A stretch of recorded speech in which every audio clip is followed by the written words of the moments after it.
Uji validitas ini ya, uji validitas. Validitas adalah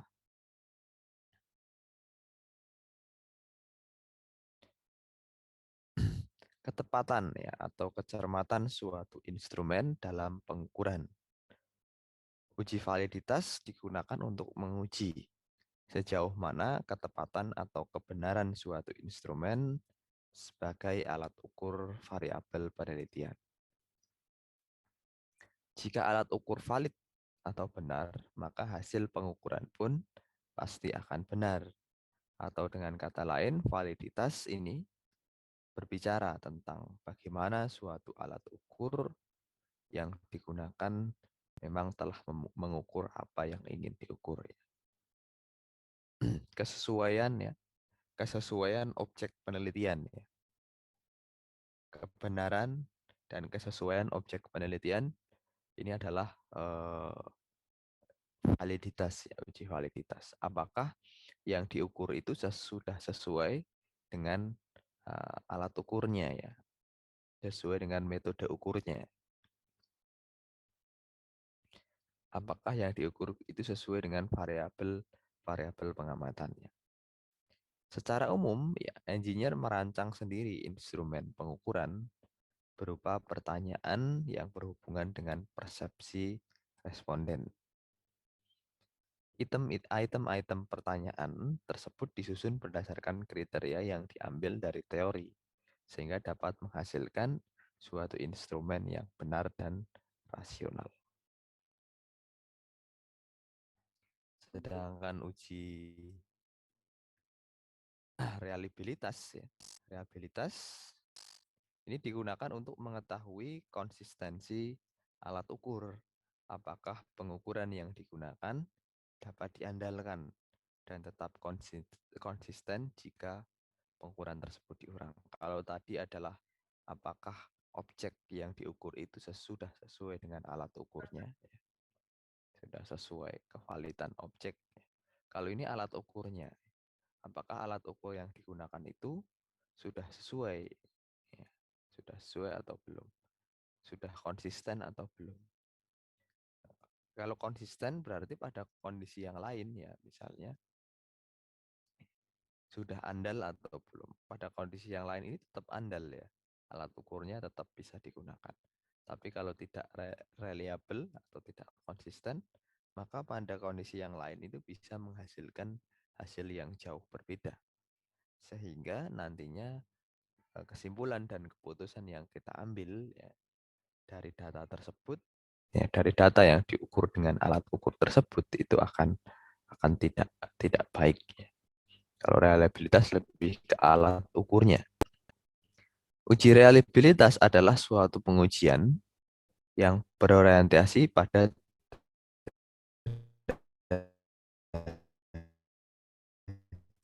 stabilitas, konsistensi, daya prediksi, dan akurasi. Uji ini dilalui sebuah kuesioner yang dikerjakan oleh seorang responden pada kesempatan atau waktu yang berbeda dengan kuesioner yang sama.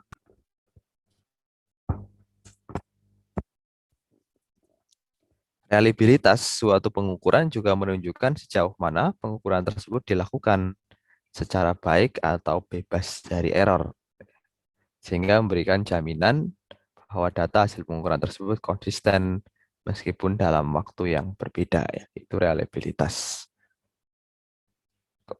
Alat ukurnya itu valid, andal, sehingga pada waktu yang lain akan memberikan hasil yang tidak jauh berbeda atau sama.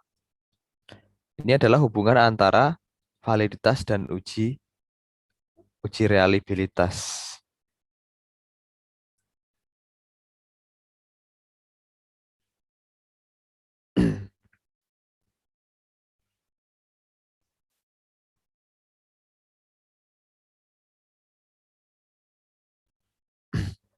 Pengukuran tidak reliabel dan juga tidak valid ya. Kekurangan dari reliabilitas dimaksudkan bahwa terkadang pengukuran dilakukan adalah benar atau valid. Namun apabila dilakukan pengukuran ulang pada waktu kesempatan lainnya, maka hasilnya berbeda. Tapi kalau tidak valid berarti datanya itu juga tidak sesuai. Objek penelitiannya juga tidak sesuai. Objek penelitiannya tidak sesuai dengan tujuan kita ya. Kemudian yang berikutnya adalah alat ukurnya juga kurang konsisten sehingga akan menghasilkan hasil yang berbeda pada kesempatan yang berbeda. Reliable namun tidak valid ya. Reliable namun tidak valid. Proses pengukuran dilakukan secara konsisten ya. Artinya alat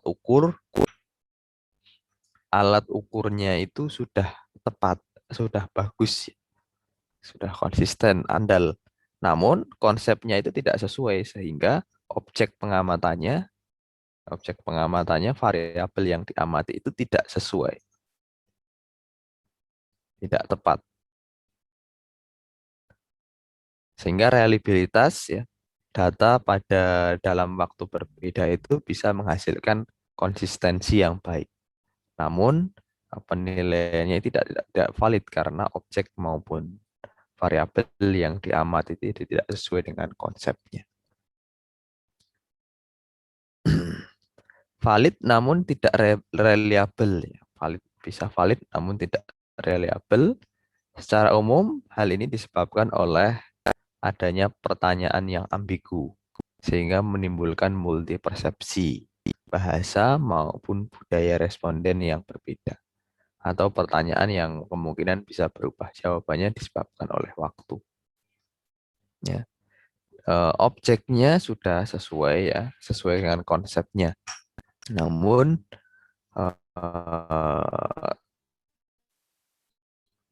alat ukurnya itu bisa tidak konsisten gitu. Kemudian valid dan reliable ya. Hasil ini adalah tujuan utama pada sebuah penelitian. Oleh karena itu diperlukan proses identifikasi pengukuran yang akurat dan sesuai dengan objek penelitian serta memiliki hasil yang sama meskipun waktunya berbeda. Nah, itu. Nah, teknik pengujian SPSS ya sering digunakan untuk uji validitas ya adalah menggunakan uji korelasi. Yang pertama adalah uji validitas dulu, uji korelasi bivariate person atau product moment person dan corrected item total correlation. Analisis bivariate person dilakukan dengan mengkorelasi masing-masing skor item dengan skor total ya. Skor total adalah penjumlahan dari keseluruhan item. Item-item pertanyaan yang berkorelasi signifikan dengan skor total menunjukkan item-item tersebut mampu memberikan dukungan dalam mengungkap apa yang ingin diungkap. Nilai R dicocokkan dengan R tabel produk momen pada taraf signifikan 5%. Jika R hitung lebih besar dari R tabel 5%, maka valid. Nah, kemudian ini adalah contohnya, misalnya uji validitas ya, datanya untuk uji validitas dan uji reliabilitas ada di PowerPoint. Misalnya berikut merupakan contoh data hasil pengisian kuesioner kepuasan platform belajar e-learning Universitas Teknologi Yogyakarta terhadap 50 responden mahasiswa. Kuesioner berisi 4 pertanyaan seputar e-learning, kemudian dilakukan penilaian dengan 4 kriteria tersebut.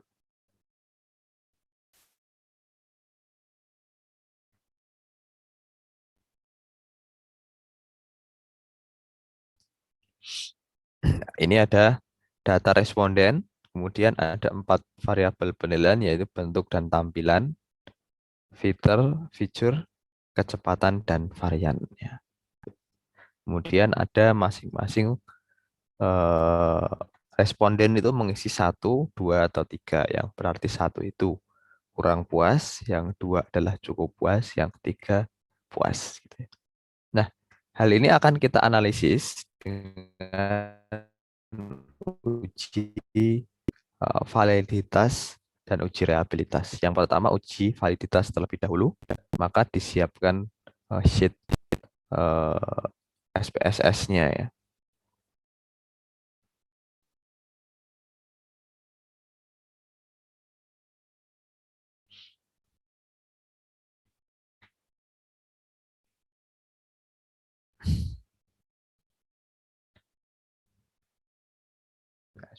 SPSS-nya, kemudian kita buat variabel dulu ya. Variabel kita buat.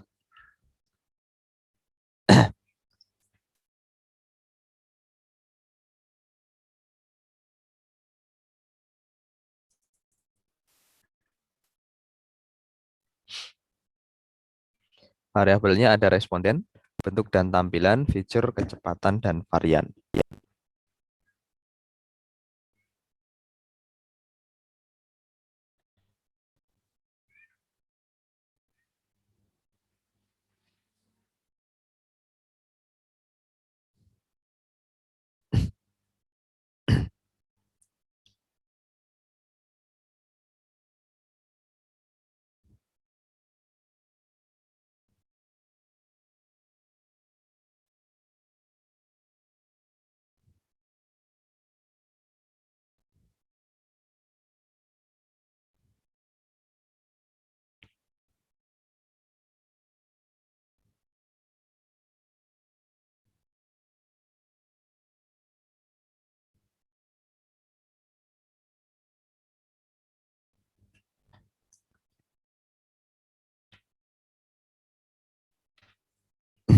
Tipe datanya adalah numerik ya.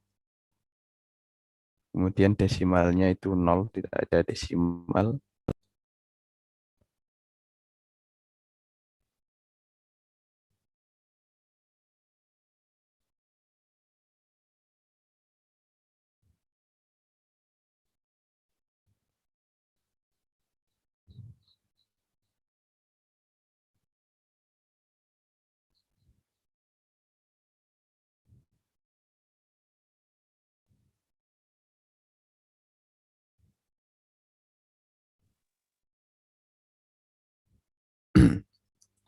Kemudian untuk valusnya masing-masing angka 1 berarti tidak puas ya.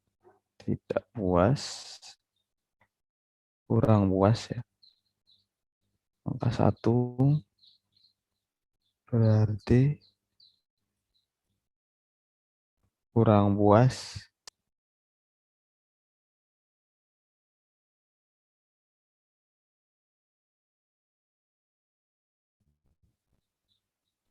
Kurang puas. 2 cukup puas.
Kemudian untuk misernya atau jenis datanya ini adalah jenis data numerikal ya, numerikal.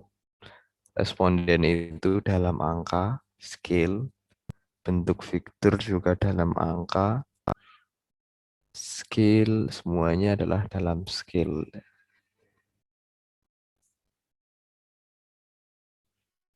Kemudian setelah 5 variabel tersebut kita peroleh, kemudian kita masuk ke data view.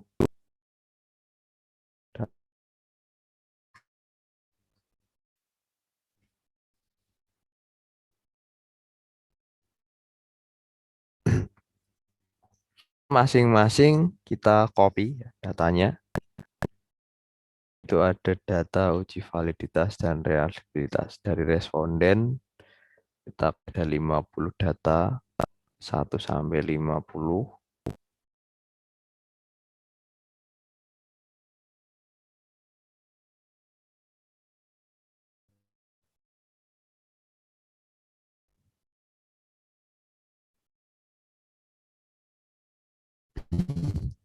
Kita lihat sudah 1 sampai 50. Kemudian bentuk dan varian, bentuk dan tampilan ya. Bentuk dan tampilan kita copy juga. Berarti ada 50 hasil jawaban atau respon dari respondennya ya.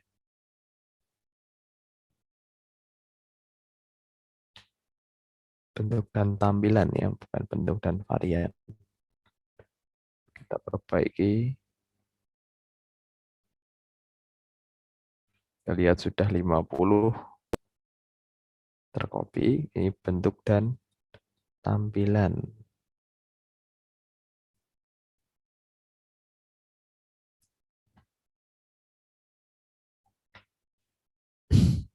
Kemudian fitur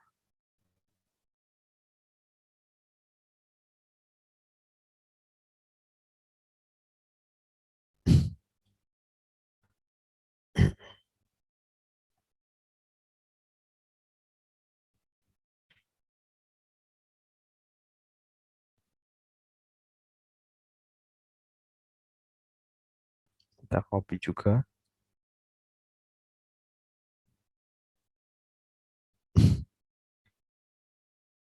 Kemudian kecepatan.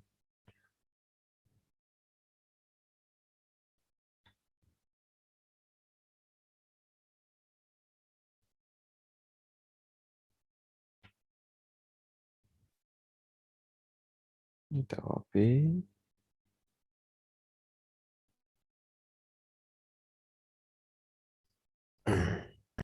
Kemudian terakhir adalah varian. Terakhir adalah varian. Oke. Semuanya variabel sudah teramati. Kemudian SPSS itu dengan menggunakan tadi dengan menggunakan analisis bivariate person ya. Bivariate person dilakukan dengan mengkorelasikan masing-masing skor item dengan pertanyaan yang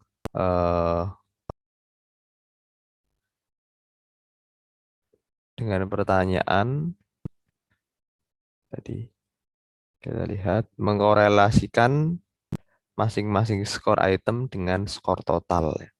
Nah, skor total ini penjumlahan dari keseluruhan item. Keseluruhan item. Item-item pertanyaan yang berkorelasi signifikan dengan skor total menunjukkan item-item tersebut mampu memberikan dukungan dalam mengungkap apa yang ingin diungkap. Nah, oleh karena itu kita butuh skor total. Maka skor total itu nanti kita bisa buat variabel ke di sini misalnya total.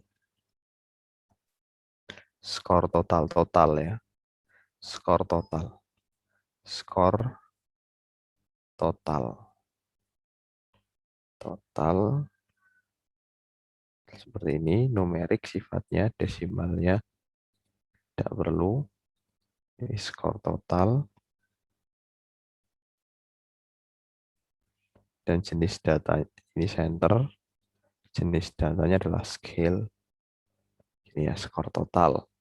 Sehingga di sini belum ada. Kalau kita lihat di sini masih titik-titik masih kosong ya. Nah, nanti kita akan menghitung skor total ini dengan menggunakan SPSS secara langsung. Di save terlebih dahulu ya. Validitas, validitas dan reliabilitas kelas D.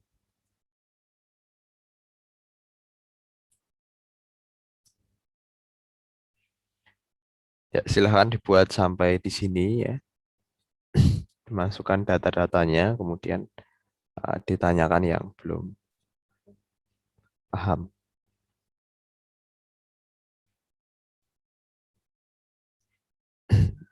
Ya, tadi yang ada di forum sudah bisa melakukan presensi semuanya?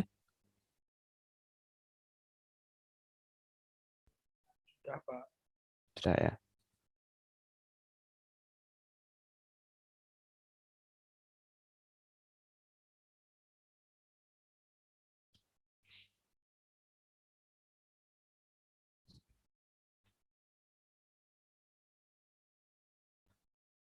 Oh, ada yang belum ya. Ini saya share lagi link presensinya.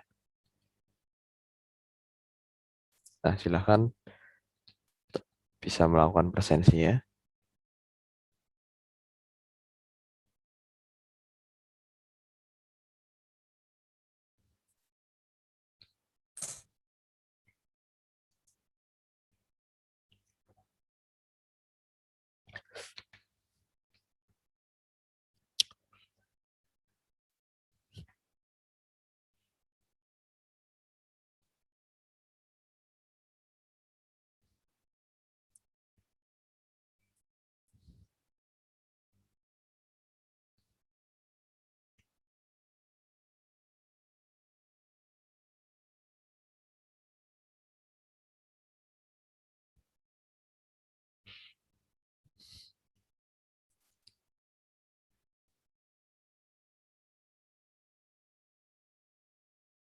Ya, kemudian kita lanjutkan ya. Bisa kita lanjutkan?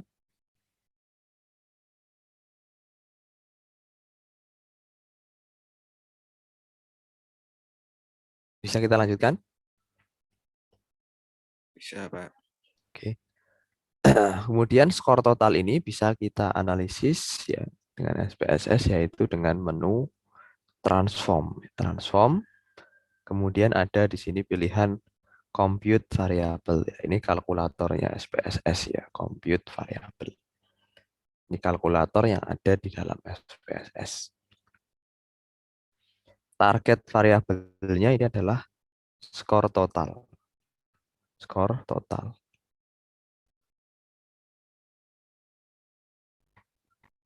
Total.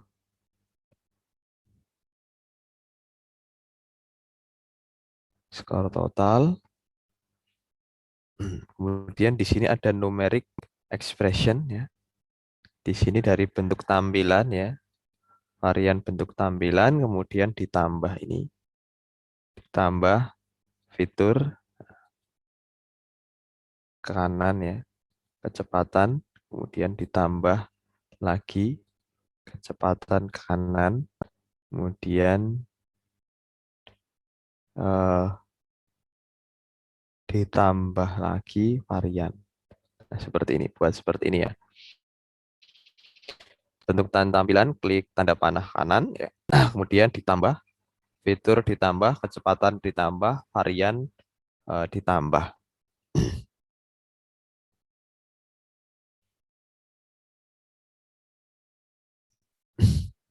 Kalau sudah, maka bisa kita klik OK. Variable name sih, sebentar. Variable name score, coba underscore ya, underscore total tadi ya. Variable name-nya. Nah, score underscore total ya.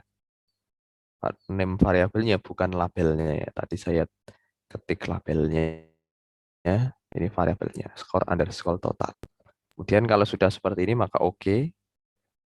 Ini ada uh, change existing variable. Kemudian oke ya.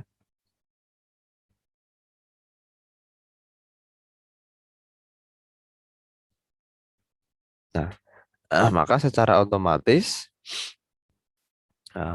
SPSS akan menghitung kolom skor total ya.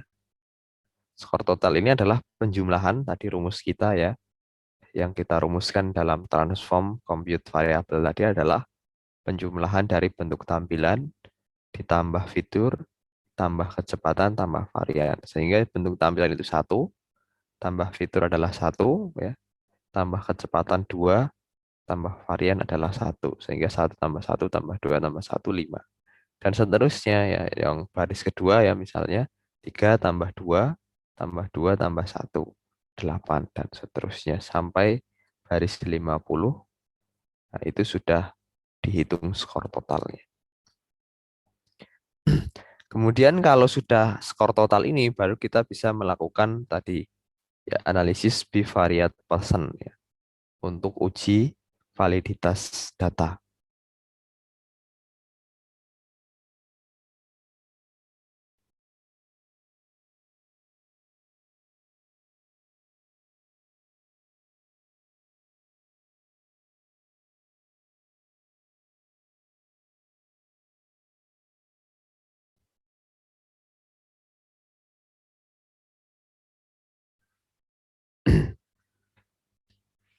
Kemudian analyze,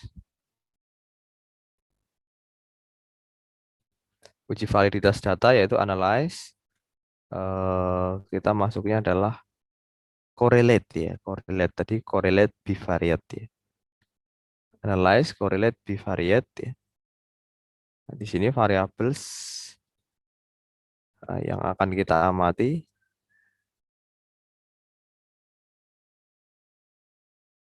ini misalnya bentuk tampilan, feature, kecepatan, varian, skor total. Option, oke ya. Version, style, flag, saya kira oke ini. Pakai version ya tadi. Pakai version. Pakai analisis bivariate person. Analisis bivariate correlation, kemudian pakai person dengan responden.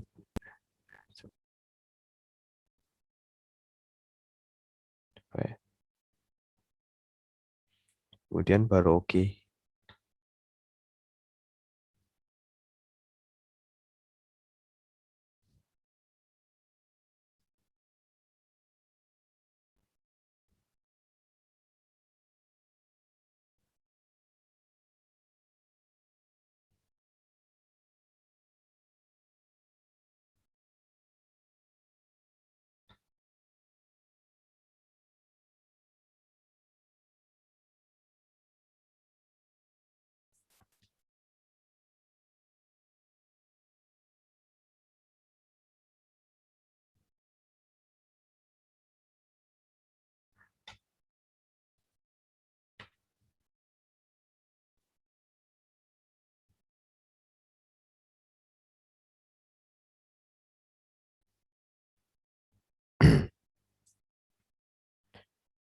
Maka uji validitas ini ya ini tampilan tabelnya seperti ini.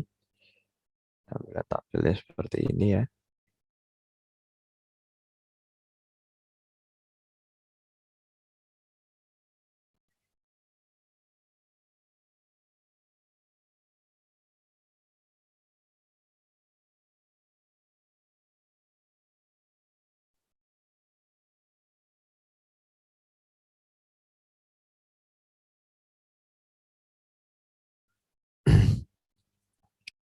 Maka ini jika ini asim signifikansi dua side lebih besar dari 0,05 maka valid.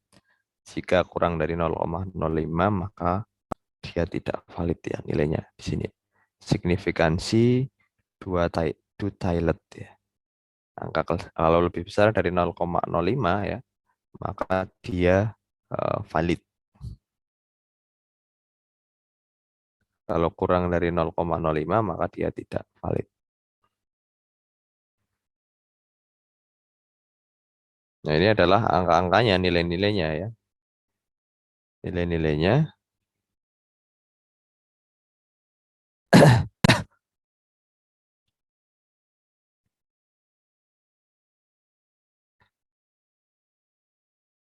Nah, korelasinya ya,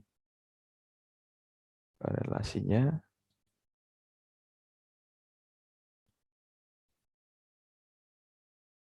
adalah dengan skor total ya. Ya, korelasinya adalah dengan skor total. Bentuk dan tampilan misalnya ini 0,337 maka lebih dari 0,0117 ya ini lebih dari 0, maka dia masih valid ya.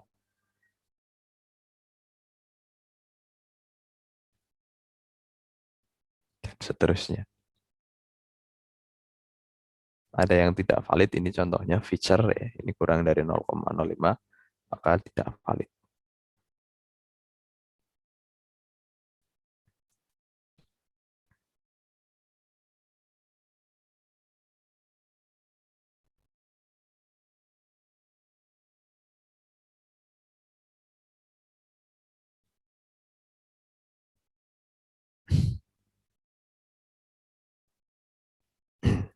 Ini coba apabila kita run tanpa respondennya, coba tanpa respondennya coba kita run.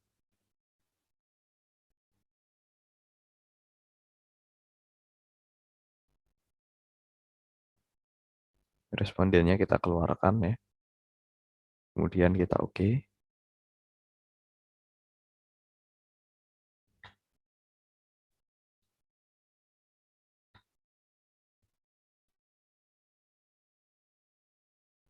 Nah, maka seperti ini ya.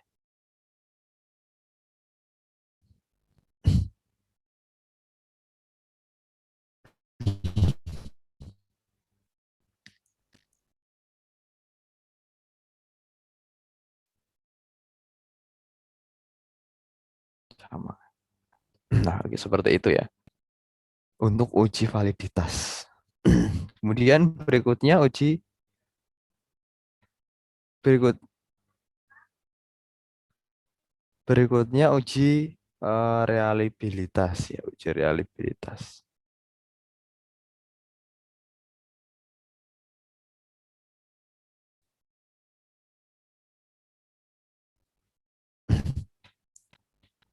Ada beberapa metode uji reliabilitas, diantaranya adalah metode tes ulang, kemudian formula Flanagan, kemudian Cronspach alpha, kemudian metode formula KR atau Kuder-Richardson. Ya. Ada KR21, kemudian ada metode ANOVA-Hoyt.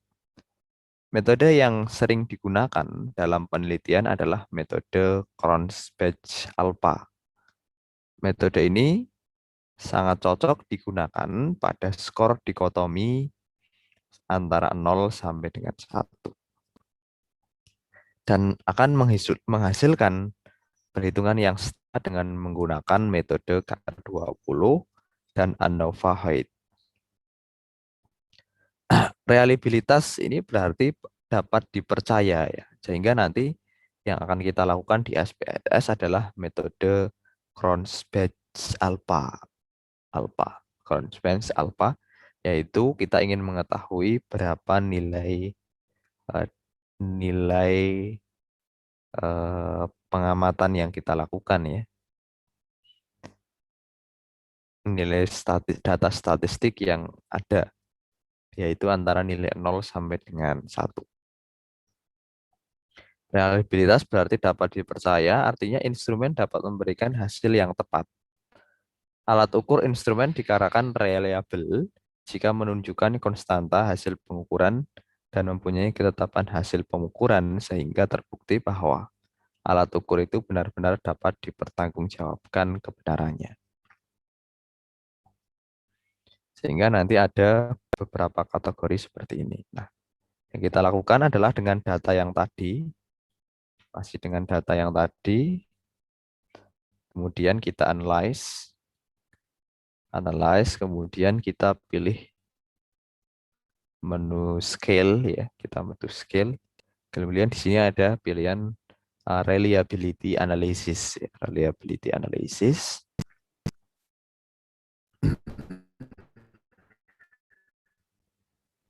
Kemudian kita ke kanan ya, misalnya sini ya. Ini. Nah ini ke kanan. Kanan dari bentuk tampilan feature kecepatan varians. Kemudian secara statistik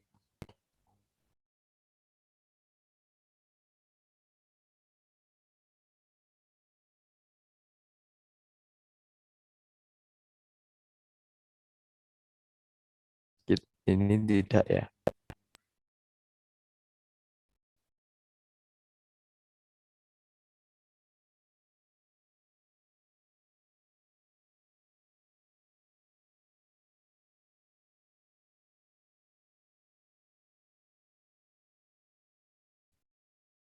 Alpha model alpha statistik. Oke, kemudian oke coba.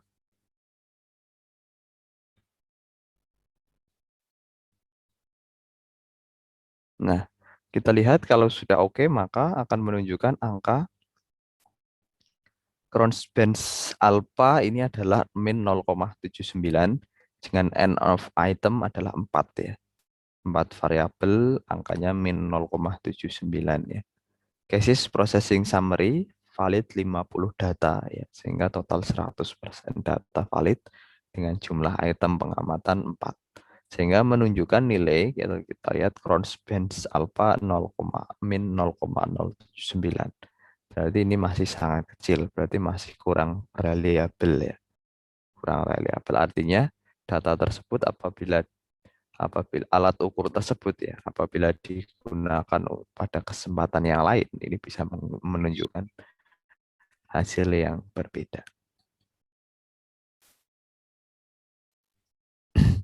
Nah, itu adalah uji validitas dan reliabilitas. Kemudian selanjutnya hari ini juga kita juga akan melakukan uji statistik parametrik setelah validitas dan reliabilitas. Materinya juga sudah ada di PowerPoint ya, bisa teman-teman persiapkan. Ada yang ditanyakan sampai di sini?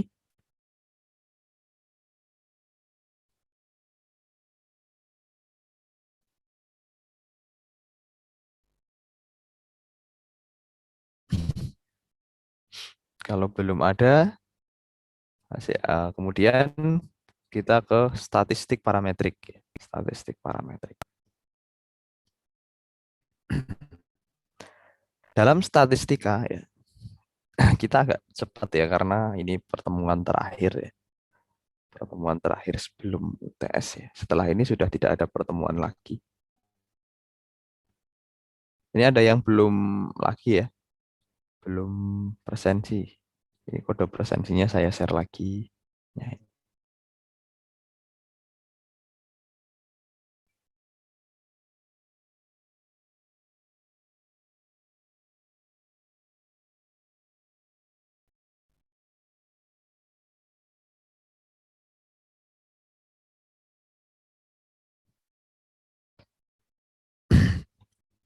dalam statistik parametrik, dalam statistika, proses pengolahan data yang diperoleh dari hasil penelitian dibedakan menjadi dua jenis tipe pengujian data. Di antaranya adalah pengujian secara statistik parametrik atau statistik non-parametrik. Statistik parametrik yaitu ilmu statistik yang mempertimbangkan jenis sebaran atau distribusi data, yaitu apakah data menyebar secara normal atau tidak. Dengan kata lain, data yang akan dianalisis menggunakan statistik parametrik harus memenuhi asumsi normalitas. Jadi, analisis statistik parametrik ini hanya bisa digunakan pada data jenis numerikal ya, yaitu baik berupa interval atau rasio. Sedangkan data jenis eh, kategorikal ya, ordinal maupun nominal ini tidak bisa dilakukan analisis dengan statistik parametrik. Nanti statistik non parametrik ya. Kemudian syarat-syarat statistik parametrik yaitu data menyebar atau terdistribusi normal. Yang kedua, sebaran datanya.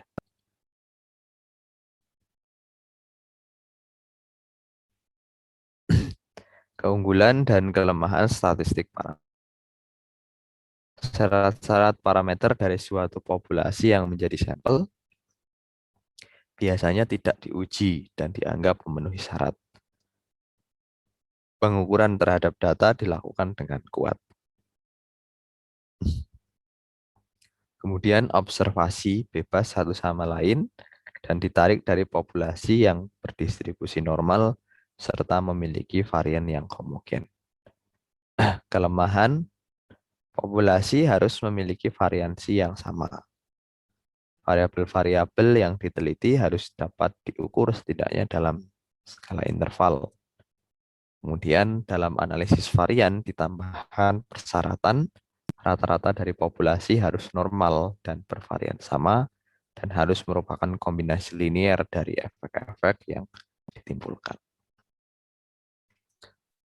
Statistik parametrik ini ada beberapa metode yang bisa digunakan, yaitu ada metode one sample t-test, kemudian ada independent sample t-test, kemudian ada paired sample t-test, one way ANOVA, kemudian ada korelasi person. Ya.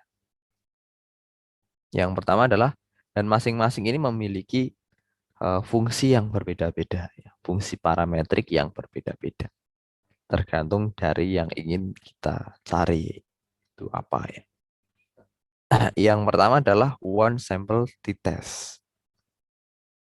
The one sample t-test examines whether the mean of a population is statistically different from a known or hypothesized values.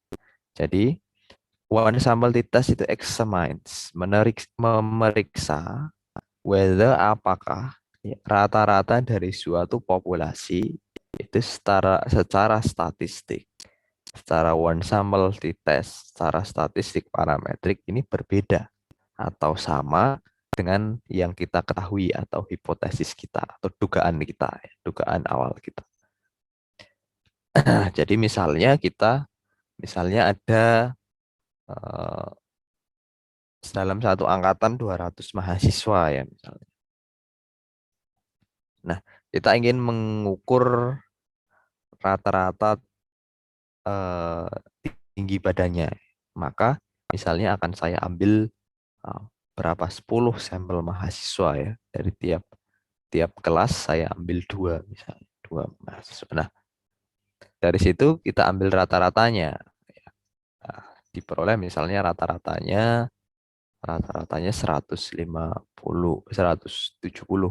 Nah, padahal yang tepat sebenarnya adalah 175, sekian misalnya. Nah, dari situ secara statistik parameter dengan one sample t-test ini bisa memutuskan apakah sampel yang kita gunakan itu rata-ratanya sudah memenuhi atau belum ya. Hipotesis yang kita lakukan dengan sampling, secara sampling tersebut apakah sudah mewakili atau belum dari seluruh populasi. Pengujian rata-rata dari satu sampel dimaksudkan untuk menguji kesamaan nilai rata-rata populasi, mu ya, mu rata-rata populasi. Dengan hipotesis awal berarti dan mu nol. Ya, mu nol itu adalah rata-rata dari sampel yang saya ambil misalnya tadi dari 10 mahasiswa, tiap kelas 2 mahasiswa.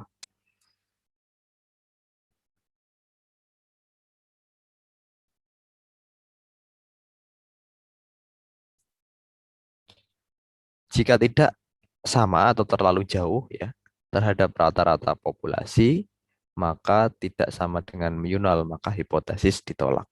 Kalau terlalu jauh ya, maka hipotesis ditolak. Kalau mendekati atau sama, dianggap sama, maka hipotesis itu diterima.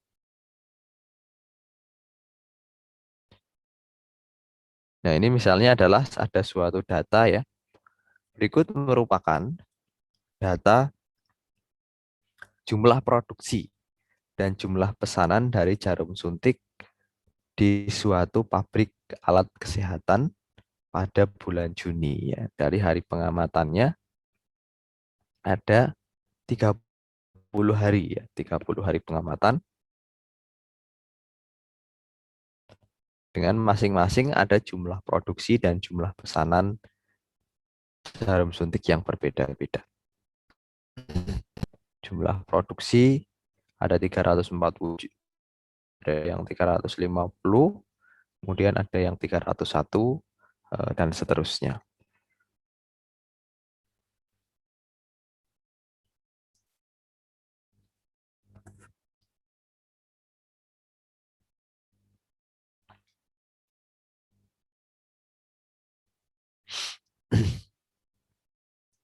Sehingga hal tersebut akan kita analisis, kita uji dengan one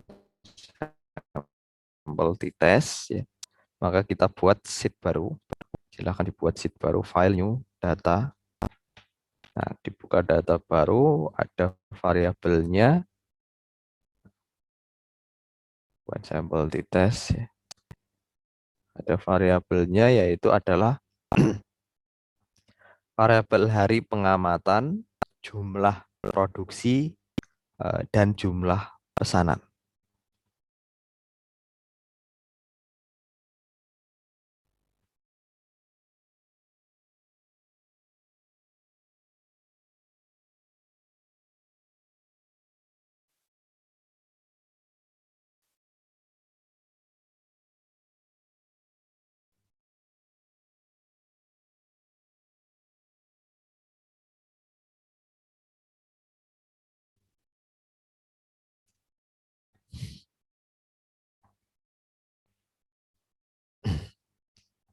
Kalau kita lihat ketiga data ini termasuk data yang numerik ya,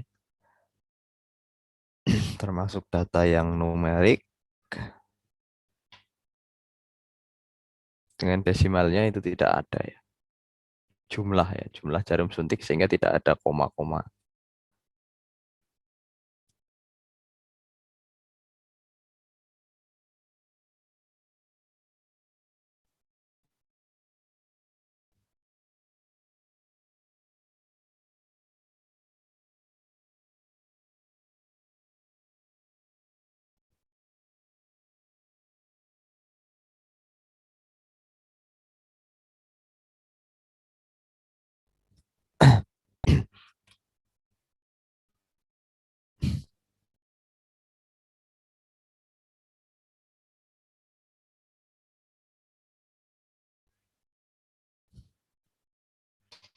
Insert-nya adalah scale ya, jumlah jenis datanya ini scale.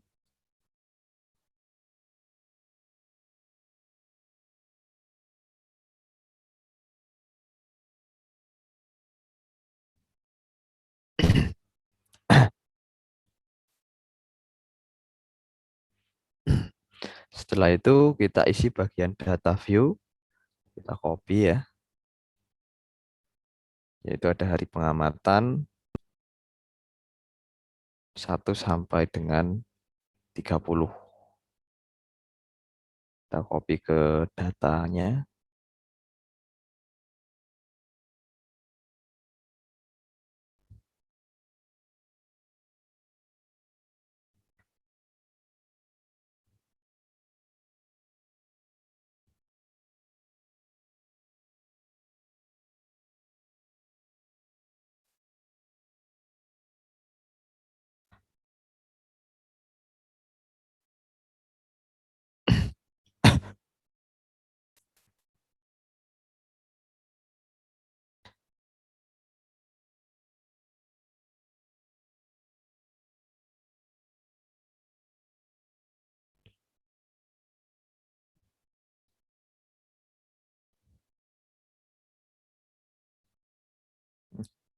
Setelah sudah, kita lihat masing-masing sudah ada 30 data dari hari, jumlah produksi, dan jumlah pesanan.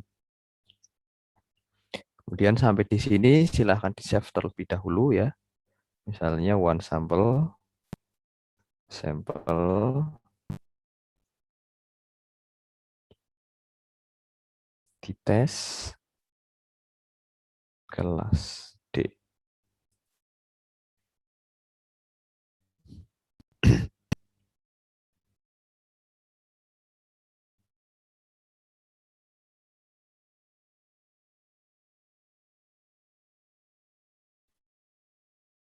Kita bisa close ya. Bisa kita close outputnya juga. Ya, sampai di sini silahkan dikerjakan dulu. Kemudian sambil ditanyakan apabila ada yang belum paham.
Ya, bisa kita lanjutkan?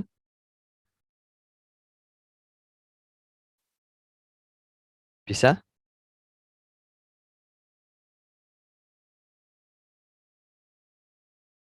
Oke, kita lanjutkan.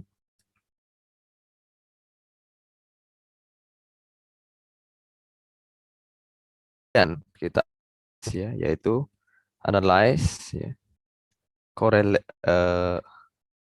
compare means ya, compare means, kemudian one sample di tes.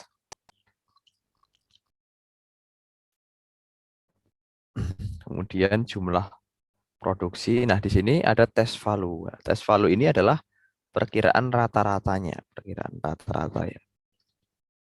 Misalnya dari 30 populasi ya, populasi atau pengamatannya, kita membuat suatu sampel, misalnya 5 sampel, sampel hari ke-1, hari ke-10, hari ke-11, hari ke-21 dan 30. Sehingga jumlah produksinya masing-masing hari ke-1 340, 300,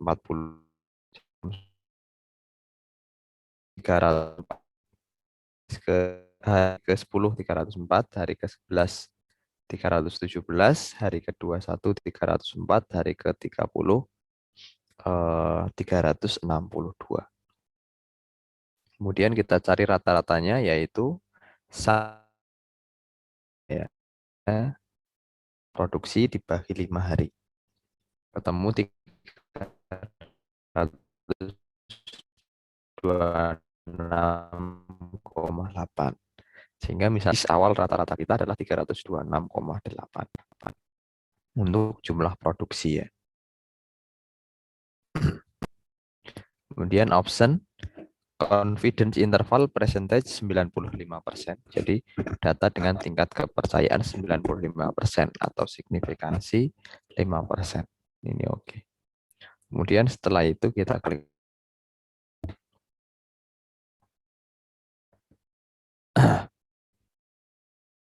Maka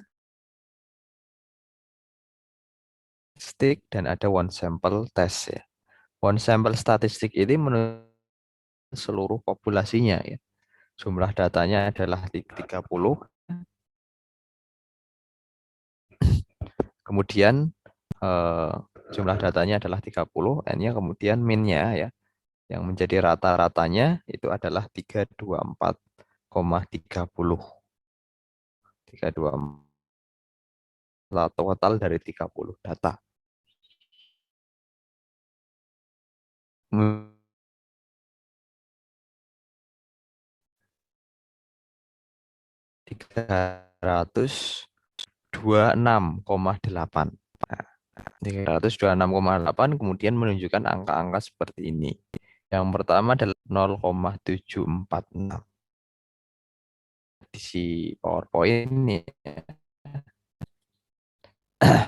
penentuan untuk mengetahui hasil uji one sample di tes dilakukan dengan beberapa tahapan, yaitu ada penentuan hipotesis H0 dan H1. H0 mu, H0 sama dengan mu adalah sama dengan rata-rata jumlah produk yang dihasilkan pada bulan Juni sama dengan 324,30 unit ya tadi. Rata-rata jumlah seluruh data. Mu rata-rata jumlah produksi yang 324,30. Jadi ada dua hipotesis ya. Hipotesis awalnya itu sama. 326,8 ya tadi itu sama. Hipotesis 2 tidak sama. Dengan tingkat signifikansi alfa adalah 5%. Sehingga yang pertama apabila T hitung itu lebih besar dari T tabel, maka H0 ditolak. Jika T hitung kurang dari T tabel, maka H0 diterima. Nah, di sini ada T hitung. Kalau kita lihat di output dokumennya, itu ada T hitung di sini. Minus 0,746. Nah, ini T hitung. Kemudian bagaimana kita menghitung T tabel ya? T tabel itu bisa kita hitung dari SPSS ya dengan menggunakan misalnya ini DF. DF N-1 ini jumlah datanya N-1 kalau kita lihat DF N-1 ya. Ini dari 1 sampai 30 misalnya N-1 jumlah data dari 1 sampai dengan 30. Kemudian ini bisa kita gunakan untuk menghitung nilai T hitungnya, T tabelnya ya. Yaitu dengan file new data ya.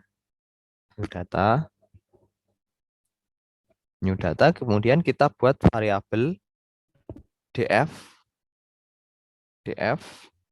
dan t. Dua-duanya adalah numerik scale ya.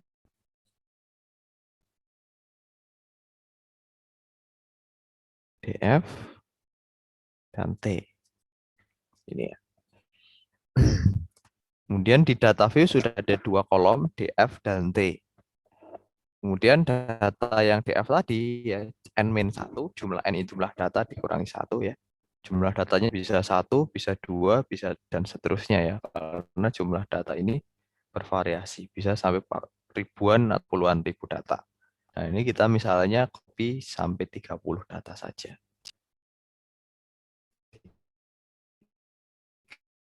30 data. Kita copy di SPSS-nya.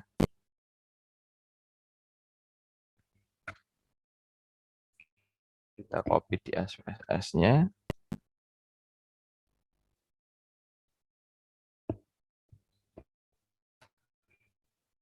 Ya, kita copy di SPSS-nya.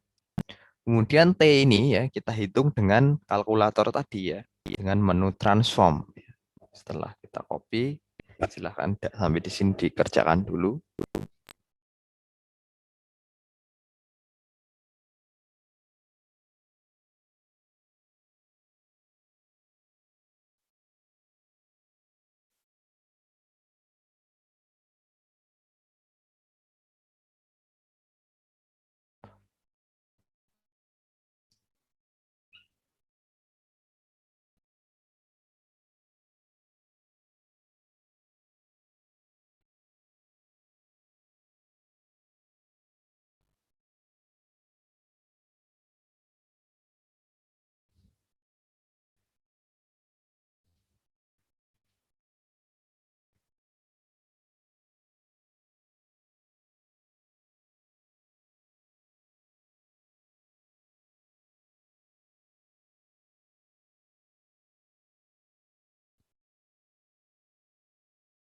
Ya,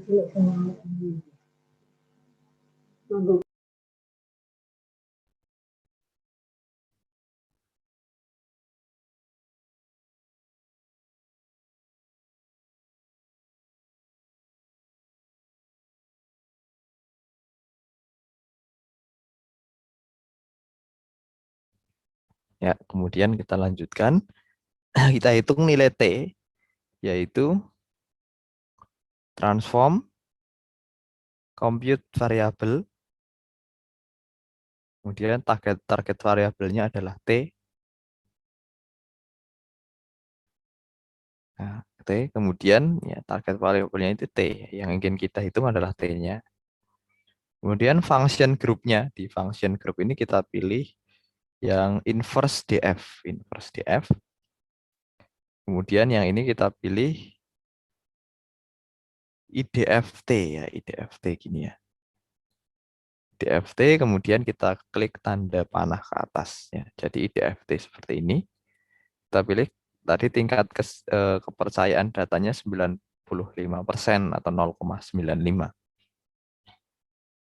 Atau tingkat kesalahannya atau signifikansinya itu adalah 5%. 5%.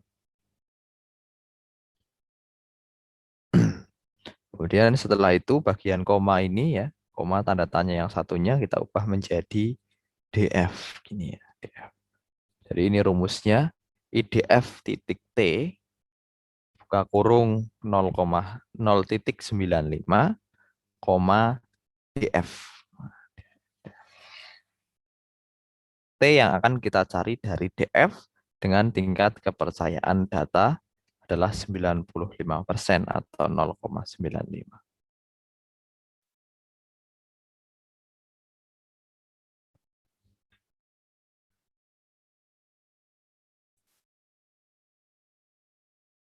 Maka kemudian kita oke. Ya, ada change seperti tadi ya, change existing variable, kita oke. Sehingga otomatis kalau kita lihat dari datanya maka akan terisi nilai T ya, nilai T. Dan kalau kita lihat di outputnya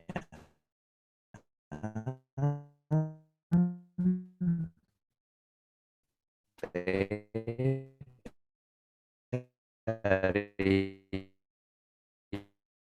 16,31, 2,92, kemudian akan kalau kita lihat trennya itu akan semakin kecil ya, seiring dengan banyaknya. Kemudian pada bagian output 30 ya, maka 30 di 9. Kemudian T, nilai T itu adalah 0,746 minus ya. 0,746 minus. Kalau kita lihat di sini, di mana? Yang tadi. Ini kalau 29, DF-nya 29, hingga 0,746 ini kurang dari 1,70. Kalau kurang dari 1,70 berarti kesimpulannya adalah di sini 746 kurang dari 1,70 T tabelnya ya. Maka T hitung kurang dari T tabel. Maka kalau T hitung kurang dari T tabel, H0 diterima. Berarti rata-rata jumlah produk itu yang hipotesis kita itu sama dengan 324,30. Atau tidak terlalu jauh. Atau bisa cara yang kedua, yaitu kita langsung baca di outputnya, yaitu tingkat signifikansi to Thailand, yaitu 0,462 ya. Dan ini lebih besar dari 0,05 atau 5%, signifikansi 5%. Sehingga didapat kesimpulan bahwa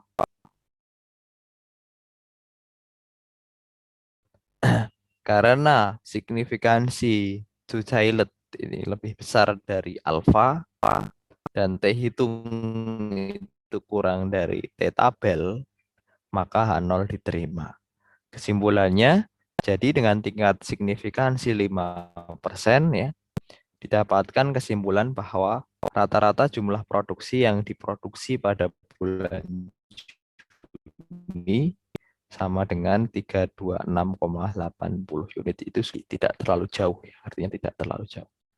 Dari one sample t-test memenuhi. Kemudian kalau kita coba misalnya dengan yang lain, misalnya nilai yang lain, analyze ya, kemudian compare mean test, ini jumlah produksi kita ubah misalnya di sini 310 misalnya. Nilainya 310 ya. Atau 315. 315 misalnya. Maka kalau kita oke, ya, kalau kita oke, kita lihat output dokumennya ya. Output dokumen ini akan menghasilkan nilai T ya 2, ya tes value-nya 315 kalau kita lihat one sample t-test. Jumlah produksinya T-nya adalah 2, T-nya nilai T hitungnya adalah 2,773 yang berarti lebih besar dari 1,70 tadi ya. 1,70.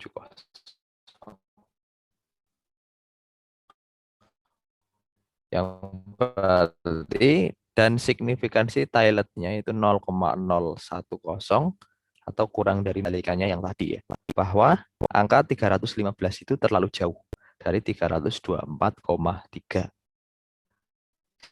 Sehingga hipotesis kita atau nilai dugaan kita ya, dugaan awal kita rata-ratanya itu tidak terpenuhi, tidak sesuai gitu ya.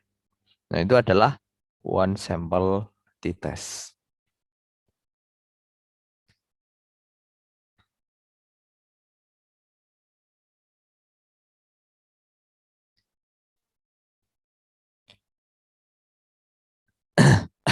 Ya, begitu ada yang ingin ditanyakan, saya kira.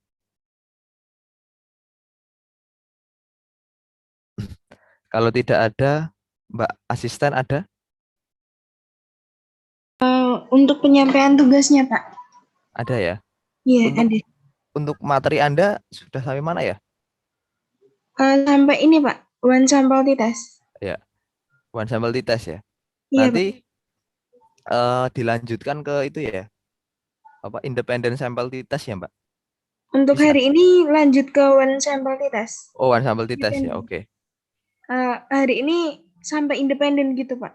Oh ya, Baik, nanti saya tambah untuk one. one sample sama independen ya, Mbak? Baik, Pak. Ya, sekilas aja nggak apa-apa independen. Nah, nanti saya kira ada satu lagi kemungkinan nanti silahkan disampaikan oleh Mbak Hester. Kemudian ya UAS untuk UTS kita kurang lebih sampai situ ya. Materi yang sudah kita pelajari tidak jauh dari situ.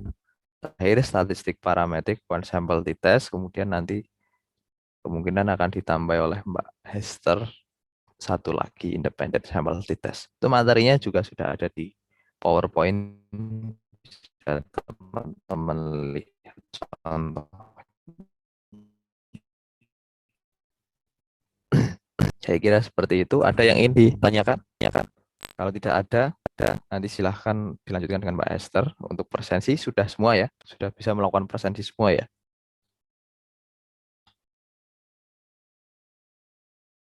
Oke, kalau sudah, terima kasih. Sampai jumpa berarti setelah UTS. Assalamualaikum warahmatullahi wabarakatuh. Waalaikumsalam warahmatullahi wabarakatuh. Waalaikumsalam.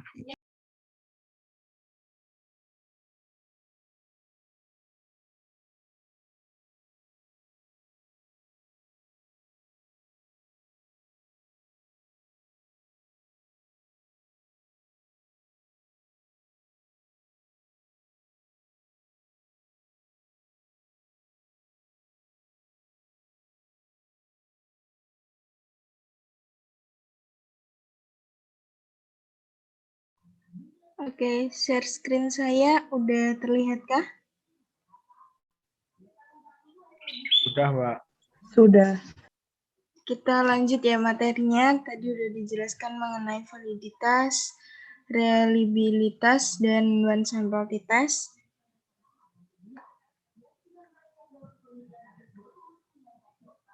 Kita lanjut ke independent sample t-test. Oke. Independent maksudnya adalah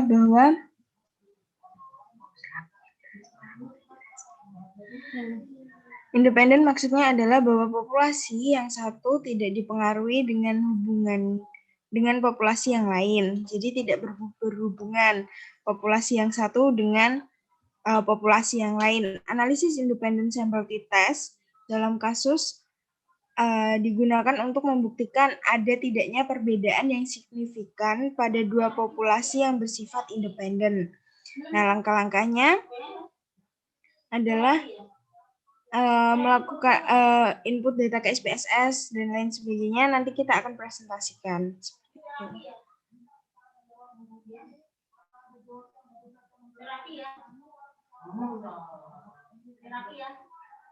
Nah, ini independent sample t-test. Ini ada datanya, yaitu nama, jenis kelamin, pendidikan terakhir, jumlah produk per unit, jumlah lembur ya, ada sekitar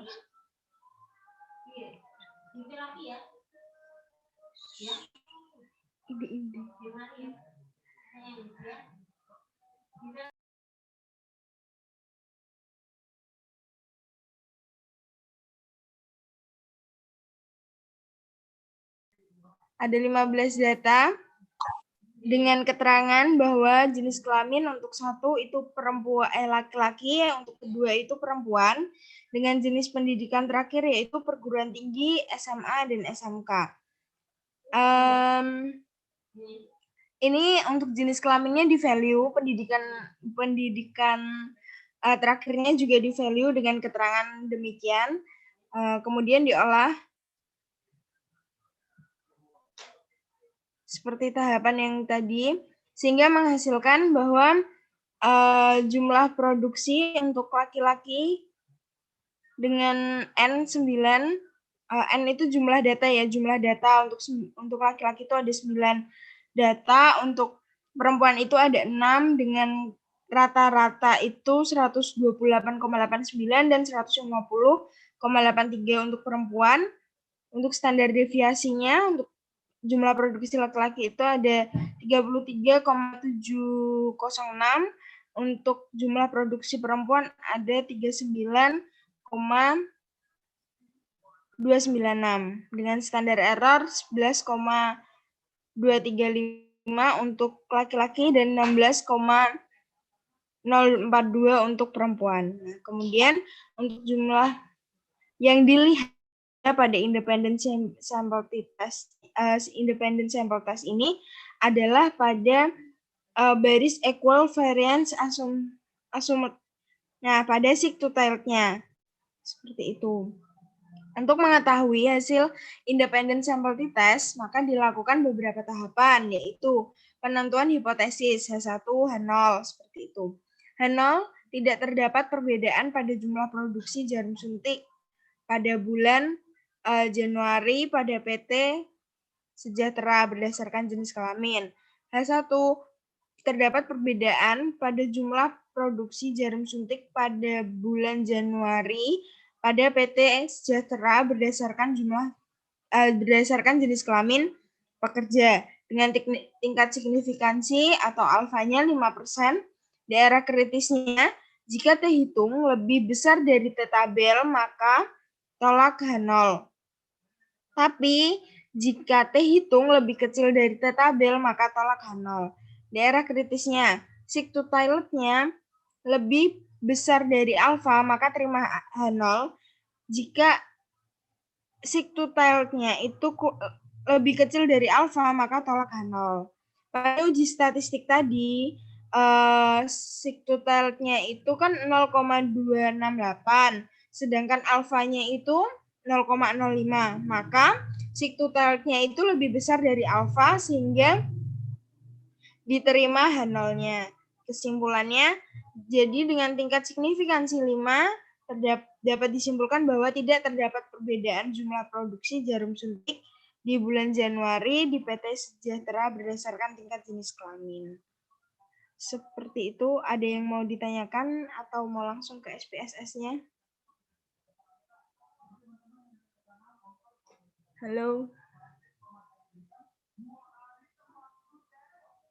Halo?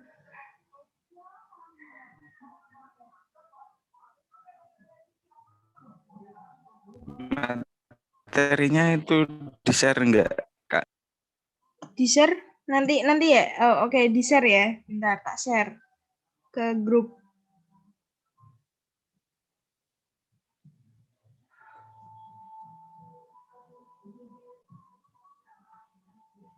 Bentar. Dulu.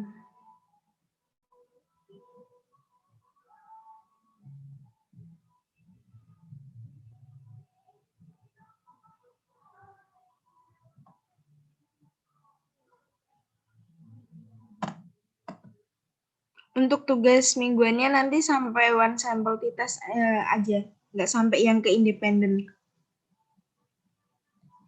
Jadi hanya validitas, reliabilitas, sama one sample test. Baik, Kak.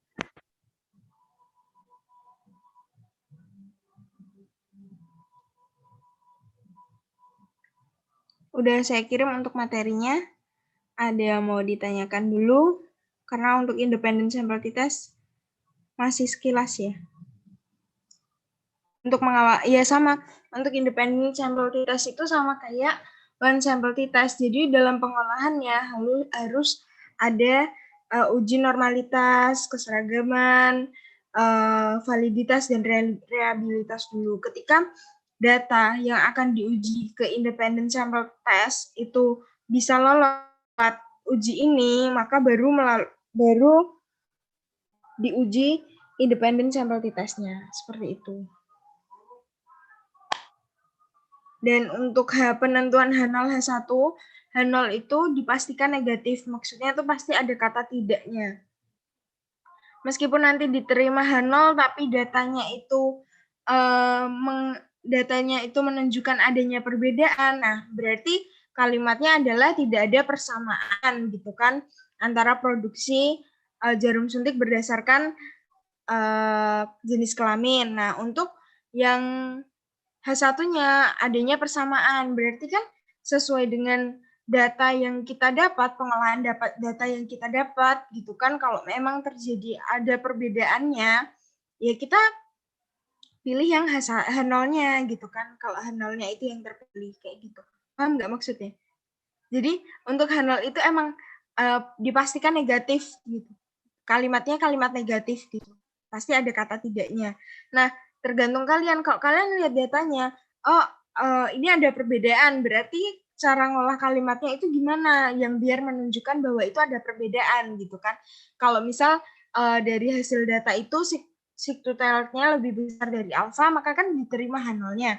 Nah, H0 itu harus kalimat negatif, sedangkan terima H0 dengan data yang menunjukkan adanya perbedaan. Gimana cara bikin kalimatnya? Ya kayak gitu, dibolak-balik aja. Tidak adanya persamaan kan berarti berbeda, kayak gitu. Paham untuk ini penjelasan ini? Atau ada yang bingung maksud sih, Mbak?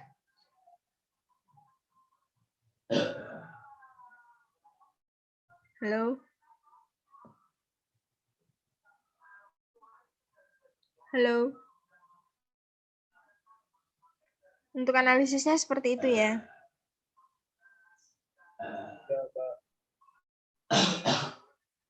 Paham nggak?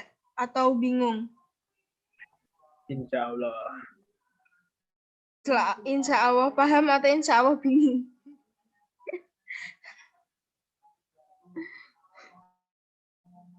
Untuk one sample test itu udah masuk ke H1 H0 ya. Udah ada H1 H0.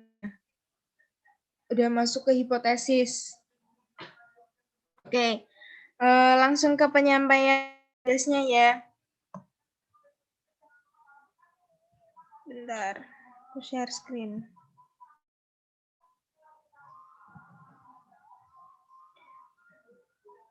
Untuk tahapan independen sampel tita sama kayak tahapan kalian dan sampel titas. Jadi compare means, terus pilih yang independen sampel titas. Independen sampel task.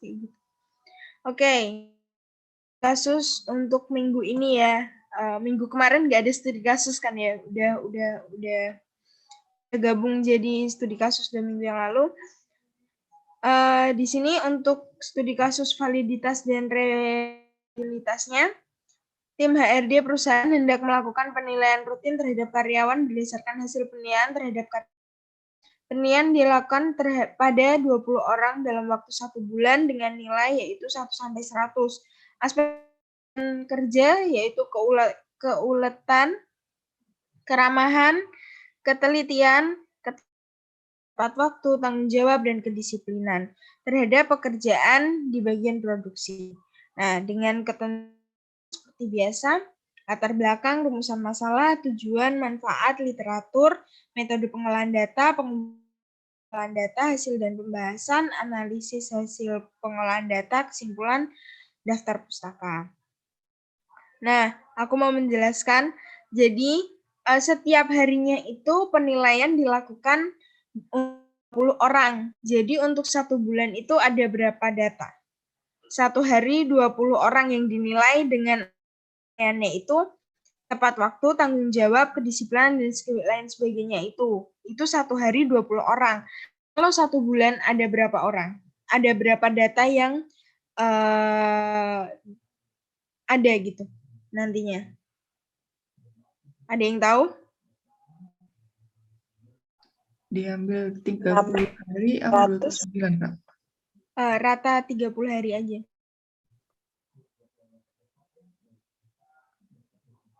Berarti datanya random ya, Mbak? Bebas ya?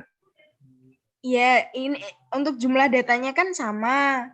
20 karyawan dalam 1 hari, nanti 1 bulan itu berapa. Tapi untuk penilaiannya, isi datanya itu ya random. Oh ya. 1 bulan ada 600. Gimana kan, Mas? Iya. Kalau 1 hari ada 20 orang, berarti kalau 1 bulan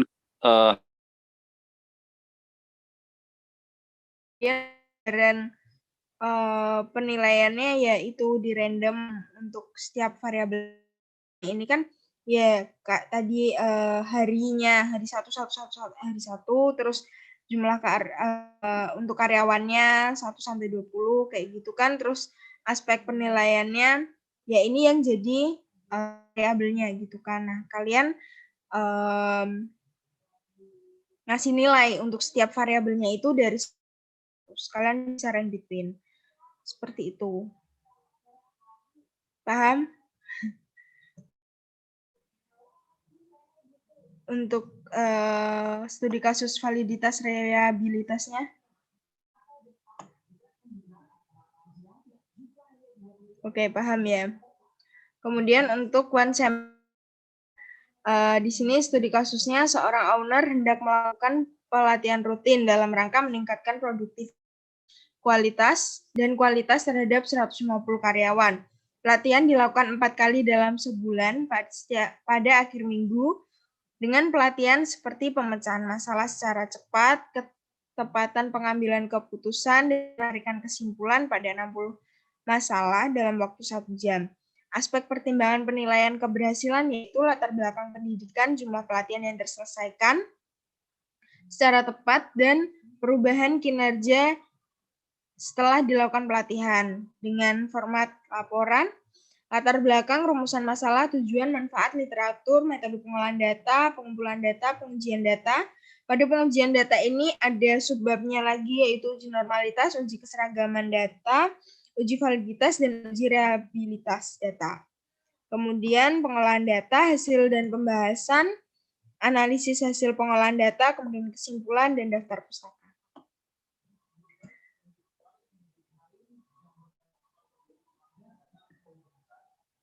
Ada yang ingin ditanyakan? Untuk jumlah datanya sama kayak jumlah karyawannya ya. 150 karyawan. Kemudian untuk variabelnya, variabel datanya yaitu latar belakang pendidikan, jumlah pelatihan yang terselesaikan secara cepat, dan perubahan kinerja yang telah dilakukan setelah dilakukannya pelatihan. Dan di sini kan untuk pelatihan yang dilakukan itu kan ada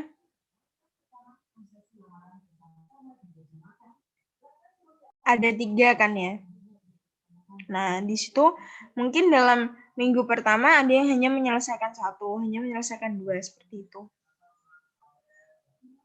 Bisa dipahami untuk studi kasus ini?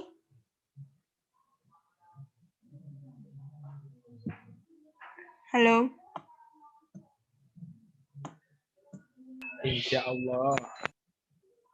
Oke, jika bisa dipahami, untuk studi kasus ini pengumpulannya seperti biasa hari Jumat ya. Hari Jumat jam 23.59. Untuk asistensi hari apa ya, Mbak? Dalam apa? Untuk asistensinya hari apa? Untuk asistensinya hari Rabu sore atau Rabu malam. Hari Rabu pokoknya.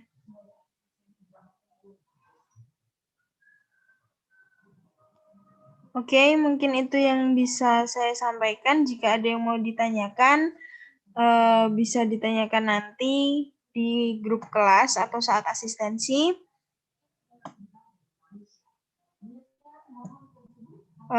Terima kasih. Wassalamualaikum warahmatullahi wabarakatuh. Waalaikumsalam warahmatullahi wabarakatuh. Waalaikumsalam warahmatullahi.